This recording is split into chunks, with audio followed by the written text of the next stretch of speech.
رمضان کے مبارک مہینے میں ایک اہم کام جو کرنے کا ہے وہ چلتے پھرتے اٹھتے بیٹھتے ذکر کرنا. آسان کام, کوئی مشکل نہیں ہے. رمضان کے علاوہ کے مہینوں میں بھی کرنے کا ہے, رمضان میں بھی کرنے کا ہے. چلتے پھرتے اٹھتے بیٹھتے ہر وقت ذکر کر سکتے آپ. اور ذکر کے بارے میں علماء لکھے کہ ذکر کے لیے پاکی بھی شرط نہیں ہے, پاک رہنا بھی شرط نہیں ہے, وضو ہونا بھی شرط نہیں ہے. یہ اس لیے بھی بتا رہا ہوں کہ بعض ایسی بہنیں کہ جو رمضان کے مہینے میں شرعی عذر کی وجہ سے روزے نہیں رکھ سکتی, وہ لوگ یہ سمجھتے ہیں کہ اب میرے کو روزے نہیں رکھنا ہے تو میرے واسطے رمضان ہی نہیں ہے. بلکہ نہیں, ذکر کر سکتے آپ, درود پڑھ سکتے آپ, ذکر کی تسبیحات پڑھ سکتے, سبحان اللہ, الحمدللہ, اللہ اکبر, اور تیسرا کلمہ, کلمہ طیبہ, درود شریف, کتنے اذکار ہے جو آپ کر سکتے. دعا کر سکتے نا, دعا سے تو پاکی ناپاکی کا کوئی تعلق ہی نہیں ہے. تو رمضان کا مبارک مہینہ میری اپنی مغفرت کا, ہدایت کا, نجات کا, کامیابی کا, سرخروئی کا, سکسس کا, میری آخرت کو سنوارنے کا, میری قبر کو بنانے کا, اللہ سے میرے رشتے کو جوڑنے کا, نبی کی محبت میرے دل میں پیدا کرنے کا, اور موت کے بعد کی تیاری اور فکر کرنے کا مہینہ ہے. یہ خیال جس کے ذہن میں ہوگا ان کے لیے رمضان میں کرنا سب کچھ آسان ہو. اس لیے میری ماؤں, میری بہنوں, میرے بھائیوں, میرے دوستوں, یہ کام بھی کرنے کا ہے. اس طرف بھی خصوصی توجہ دینے کی ضرورت ہے کہ ہم صبح شام ذکر کریں, چلتے پھرتے اٹھتے بیٹھتے ذکر کریں. کام کر رہے ہیں آپ, ذکر کرو. کام کرتے کرتے بھی ذکر کر سکتے.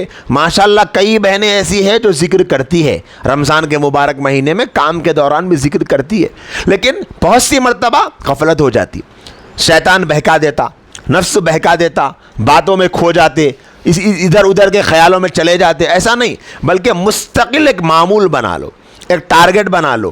ایسی بہنیں بھی ہے جو رمضان کے مبارک مہینے میں, ایسے بھائی بھی ہے جو رمضان کے مبارک مہینے میں ایک دن میں 10,000 مرتبہ کلمہ پڑھ رہے, کلمے کا ذکر 10,000 مرتبہ. ایسی بھی کئی بہنیں اور کئی بھائی سماج میں موجود ہے جو 5,000 مرتبہ ایک دن میں رمضان میں درود شریف پڑھ.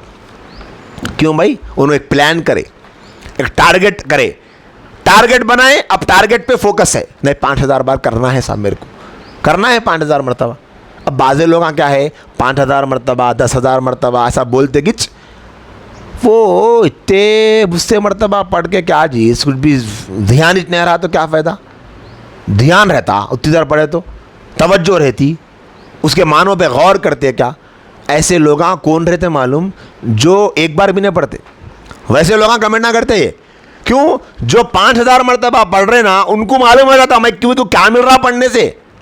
اس لیے کہ ذکر کے بارے میں آتا کہ شروع میں کر رہے ہیں تو دھیان نہیں آتا, نہیں آیا تو نہیں آیا, مگر ثواب تو مل رہا نا. کرو ذکر, کرتے کرتے کرتے کرتے عادت ہو جاتی. عادت ہونے کے بعد میں پھر مزہ آنا شروع ہوتا, پھر ذکر میں دھیان جانا شروع ہوتا. تو کرو, ٹارگٹ بنا کے کرنے میں کیا ہوتا, ایک ٹارگٹ اچیو کرنے کا جذبہ رہتا. آپ یہاں پر ذکر کا لکھا ہوا ہے نا, تو آپ کیا کرو, یہاں پر آپ کو بتایا گیا عمل ہو جانے پہ رائٹ مارو, نہیں ہونے پہ رانگ مارو, بلکہ لکھے ہوا ہے. تو آپ کیا کریے, ذکر کی جگہ پہ عمل ہو جانے پر آپ اس کو رائٹ رانگ مت مارو, بلکہ آپ وہاں کوانٹٹی لکھ لو. کوانٹٹی, بات فجر ذکر, بات اثر ذکر بلکہ لکھے ہوا ہے. اور عام حالات میں بھی ذکر کر سکتے ہیں آپ, نارمل کام کرتے ہوئے بھی. تو کیا کرو, بعد فجر بعد اثر میں آپ دن ڈیوائڈ کر لو, فجر سے لے کے اثر تک, اثر سے لے کے فجر تک. آپ بعد فجر کا مطلب فجر سے اثر تک سمجھ جاؤ کہ بعد فجر یعنی بعد فجر سے لے کے اثر تک. بعد اثر کا مطلب بعد اثر سے لے کے پھر فجر تک کتنے مرتبہ ذکر ہوا. کہ فجر کے بعد سے شروع کرو کہ بھئی آج میں 500 مرتبہ تیسرا کلمہ پڑھوں گی, 1000 مرتبہ, شروع میں تھوڑا تھوڑا شروع کرنا, 1000 مرتبہ کلمہ طیبہ پڑھوں گی, 1000 مرتبہ درود شریف پڑھوں گی. تو آپ صبح فجر سے لے کے عصر تک 1000 مرتبہ اگر آپ نے درود شریف پڑھ لیا تو وہاں پر 1000 لکھ دو بعد فجر. پھر بعد اثر سے اگلی فجر تک اگر آپ نے 500 مرتبہ کلمہ پڑھ لیا تو لکھ لو 500 مرتبہ کلمہ. پھر دیکھو میری بہنوں, ایسا بہترین رزلٹ آئے گا ذکر کا کہ آپ بہنیں یہ کہنے لگے گی کہ ہم کو یہ پہلے کیوں نہیں بتایا گیا, ہم تو یہ چاہتے ہیں کہ ہم کو یہ فائدہ ہو. اللہ کے نبی علیہ السلام نے فرمایا دل کا زنگ دور ہوتا اللہ کا ذکر کرنے سے. اور جب زنگ دور ہوتا نا تو اس کے بعد پھر دل میں مزہ آنا شروع ہوتا عبادت کا. جیسے دیکھو گھروں میں سالن بنتا, کھانا بنتا. اب سالن کھانے کا کو رمضان آ رہا نا, رمضان کے حساب سے دیکھیں گے دہی بڑے بناتے گھر میں, مرچیاں تلتے, بھجیے تلتے. اب جس کڑھائی میں آپ کو بھجیے تلنا ہے, اگر وہ کڑھائی کے اوپر تھوڑا بہت پرانے کل پرسوں کا بنا ہوا دھبا لگا ہوا رہا سمجھو, یا جھوٹا پن کچھ لگا ہوا رہا, تو تیل صحیح کام کرتا جس میں کرتا نہیں کرتا. اور اپن کو بھی دل کو نہیں لگتا ارے وہ ذرا میلا ہے جی دھونا بول کے. لیکن آپ اس کو لگڑ کے گھسنی سے مانج کے اور وہ کڑھائی صاف کر کے چمکری زبردست, اب آپ تیل ڈالیں تو وہ تیل کے ڈالنے سے جو آواز آتی ہے وہ دیکھ کے دل خوش ہو جاتا, بولے اب صحیح پکتے سر کا دکھ رہا بھجیے بول کے.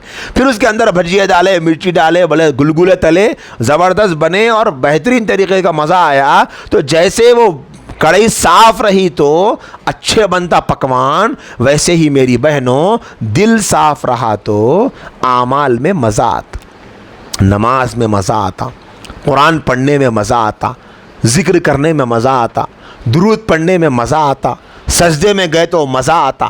آج رمضان کا مہینہ آ جائے تو پوچھو نیمبو کے شربت کا مزہ, روح افزے کا ٹیسٹ, لسی کا مزہ, اور الگ الگ جو شربتاں ملتے وہ شربتوں کا مزہ, جو پاؤڈرز مل رہے وہ لا کے گھروں میں بنا رہے لکویڈاں, اس کا مزہ. وہ آپ پوچھ کے دیکھو کتنے لوگ بتا سکتے. لیکن پوچھو کہ رمضان کے مبارک مہینے کے سجدے کا مزہ بتاؤ, قرآن کی تلاوت کا مزہ بتاؤ, ذکر کا مزہ بتاؤ, اور اللہ کے سامنے ہاتھ اٹھا کر رونے کا مزہ بتاؤ. کتنے بھائی کتنے بہن بتا سکتے ہیں؟ سوچو وجہ کیا ہے. جس برتن میں جس پیالے میں شربت پی رہے, نیمو کا, روح افزا پی رہے, ڈرنک پی رہے, کچھ بھی پی رہے ٹھنڈا, وہ برتن صاف ہے. لیکن جس دل میں اللہ کی محبت سمائی جاتی ہے وہ دل صاف نہیں ہے, جس کی وجہ سے عبادتوں میں مزہ نہیں آ رہا. تو عبادت میں مزہ ہونا ہے تو ذکر کرو, صبح شام ذکر کرو, تسبیحات پڑھو, دعاؤں کا اہتمام کرو.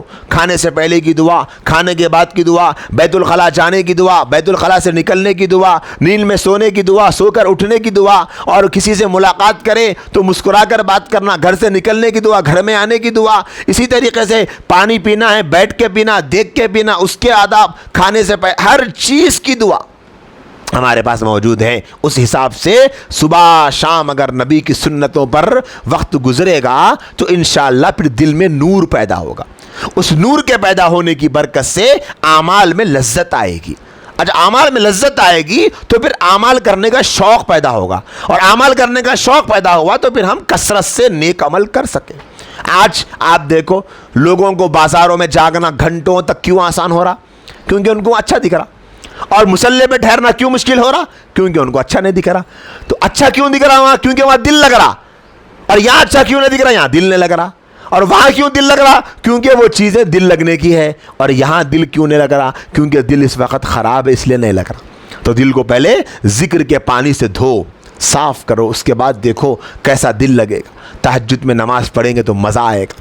ایسی بہنیں ایسے بھائی آپ کو سماج میں مل جائیں گے جو تہجد کی نماز میں سورہ یاسین پڑھ رہے. ماشاءاللہ ایسی بہنیں ہیں, ایسے بھائی ہیں, لمبی لمبی صورتیں پڑھتے ہیں, سورہ یاسین پڑھ رہے. اور بعض ایسی بہنیں جن کو قرآن یاد ہے وہ قرآن پڑھ رہے, پارے پڑھ رہے رمضان کے مبارک مہینے میں. تو ایسا رمضان ہم گزار سکتے ہیں کہ رمضان کے مبارک مہینے کو اس نظام سے چلاؤ, ذکر کرو, ذکر کا اہتمام کرو. یہ معمولات کریں گے تو انشاءاللہ تعالیٰ فائدہ ہوگا.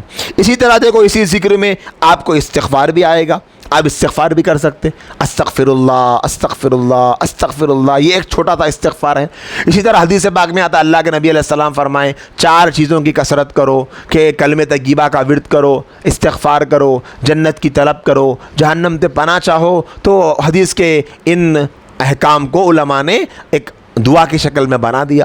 استغفر اللہ, لا الہ الا اللہ, اسألک الجنت وَأَعُوذُ بِكَ مِنَ النَّارِ. یہ دعا بنا دی.